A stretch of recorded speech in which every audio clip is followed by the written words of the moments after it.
Bienvenue dans cette nouvelle édition du Non-Stop Info. Voici les titres. Le Parti démocratique vert s'oppose à une révision de la Constitution au Rwanda, une position qui tranche avec celle de 3,7 millions de Rwandais qui se sont prononcés en faveur du projet.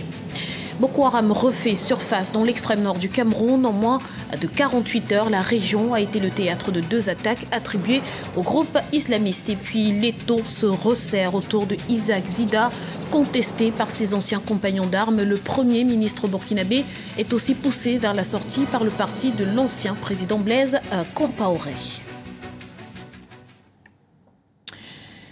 Le Parti démocratique vert contre une réforme constitutionnelle au Rwanda, le principal parti d'opposition a présenté ce mercredi devant la Cour suprême un recours contre le projet qui permettrait au président Paul Kagame de briguer un 3e mandat. Arwa Barkala.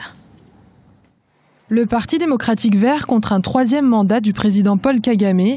Le parti d'opposition a présenté ce mercredi un recours contre un projet de modification de la loi 101 qui limite à 2 le nombre de mandats présidentiels. Le projet serait à l'initiative d'une pétition signée par 6 millions d'électeurs rwandais pour la révision de la loi afin de permettre au chef de l'État de briguer un 3e mandat en 2017. Cette pétition concernant le fait que Kagame devrait se représenter pour le 3e mandat, bien évidemment tout ça pour nous dans l'opposition, c'est une mascarade. En fait, c'est le FPR lui-même, le parti du président, qui organise tout ça. C'est le FPR qui demande à ses branches dans les différentes parties du pays, bon, vous dites aux représentants de ces populations locaux, vous faites signer les gens et puis comme ça, l'opinion nationale verra que, en fait, c'est M. Kagame qui est capable de le diriger. Ce n'est pas la population qui s'exprime, c'est M. Kagame et son FPR qui s'expriment en utilisant ces personnes d'une façon sournoise. Mercredi 8 juillet, le parti d'opposition s'est plaint de sa difficulté à trouver un avocat pour plaider le blocage d'une éventuelle réforme de la Constitution rwandaise. Déjà 5 avocats ont refusé de porter le dossier. Les observateurs y voient la main du parti au pouvoir. De son côté, le président du Rwanda s'oppose, lui aussi, à un éventuel 3e mandat, mais se dit prêt à se laisser convaincre. Cette pétition par le Parti vert pour s'opposer au 3e mandat, je félicite beaucoup ce parti. Il a fait preuve de beaucoup de courage parce que ce n'est pas évident dans un pays où l'opposition est muselée, mais tout de même, ce serait une occasion pour nous autres de l'opposition qui sont à l'extérieur de faire comprendre aux pays qui soutiennent le Rwanda, aux pays de la région, que M. Kagame, le 3e mandat qu'il veut concourir, maintenant, il est contesté et c'est passé par un jugement. Mais, tel que je le connais, je suis pessimiste.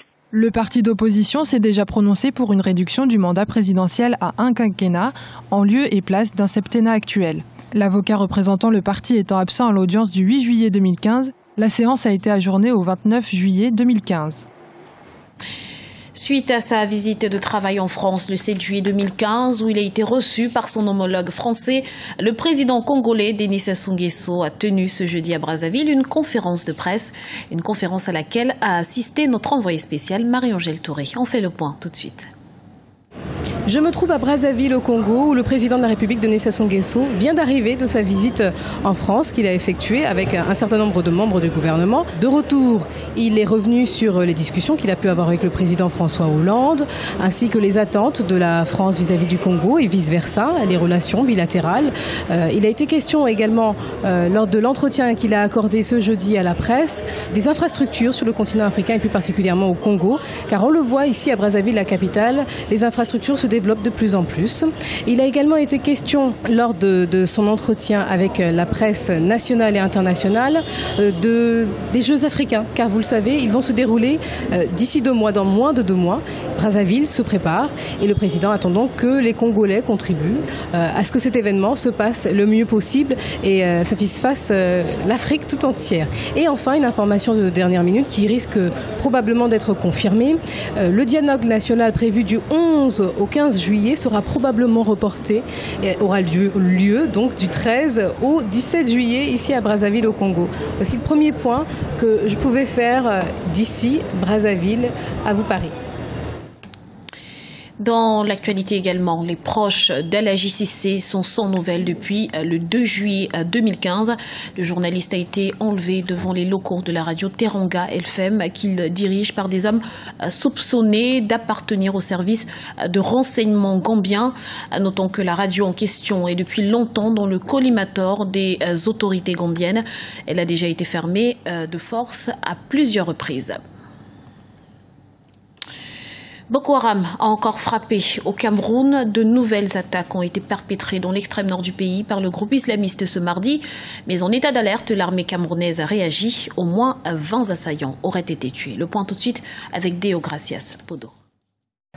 Le Cameroun toujours sous la menace de Boko Haram. Mardi 7 juillet 2015, 2 localités de l'extrême nord du pays ont été ciblées par une double attaque du groupe islamiste. Si le bilan exact du nombre de victimes semble difficile à établir, les circonstances des attaques par contre sont plus ou moins connues, à en croire les autorités militaires. Ces dernières se veulent toujours rassurantes. Croyant prendre nos positions au dépourvu à faveur de la nuit. Aux environs de 4 heures du matin, ils sont arrivés lourdement armés comme d'habitude à bord de véhicules 4x4 et de motos. Et on les a repoussés. Nous nous sommes rendus compte qu'il y avait 3 corps qui gisaient sur le terrain, tout comme il y avait d'immenses taches de sang, ce qui présume que le bilan pourrait être plus important que celui que nous avons matériellement sur le terrain. Donc la situation est calme et je dois vous dire que les forces de défense n'ont jamais desserré le dispositif. Le chef de l'État continue de mettre les dispositions conséquente, n'est-ce pas, à la proportion de la menace. Cela fait presque 5 mois que Boko Haram n'avait plus frappé dans cette région du Cameroun. Mais en attaquant cette fois-ci Bodo, une localité près du lac Tchad,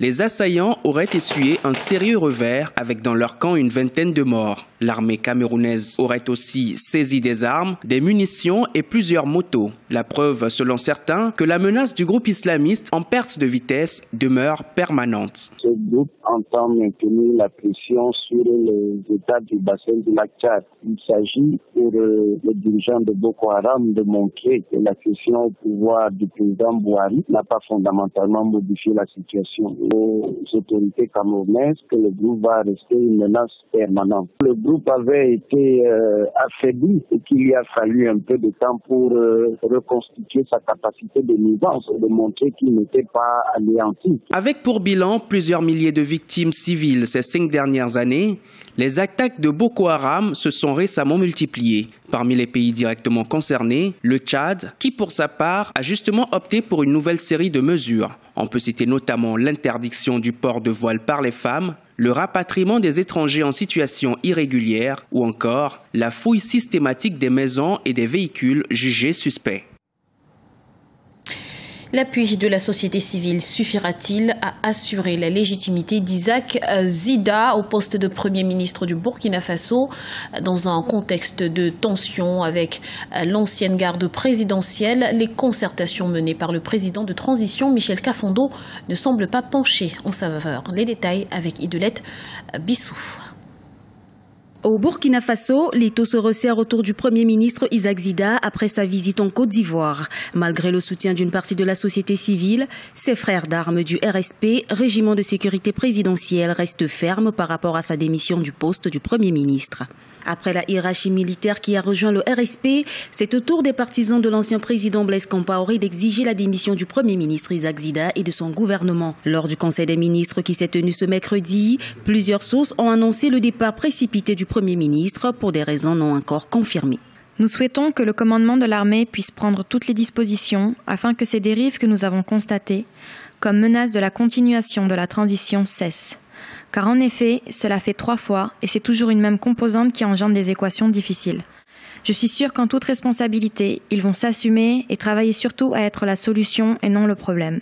C'est le plus important pour nous. En ce qui concerne la tentative présumée d'arrestation du Premier ministre le 28 juin 2015, le gouvernement, dans un communiqué rendu public, affirme que c'est face aux rumeurs qui remettaient en cause la sécurité du Premier ministre que la gendarmerie a entrepris de mener des investigations sur certains éléments clés du RSP. Aujourd'hui, les partis politiques n'ayant pas soutenu le maintien du Premier ministre à son poste, la société civile à elle seule ne peut pas influencer, contrebalancer la position du RSP sur la question. Par ailleurs, il faut savoir que ce qui s'exprime au titre de la société civile n'est qu'une faible partie de la société civile réelle. qui compte autour de 15 000 organisations au Burkina Faso. Le débat sur la démission ou non du Premier ministre Isaac Zida fait couler beaucoup d'encre au Burkina Faso et pose le problème de la légitimité de ce dernier. Après le retrait du soutien de ses frères d'armes du régiment de sécurité présidentiel, les hauts cadres de l'armée se sont prononcés pour la mise en place d'un gouvernement de civils. C'était le journal de la rédaction. Nous vous remercions pour votre fidélité. Retrouvez dans un instant une nouvelle édition de l'information sur Africa 24.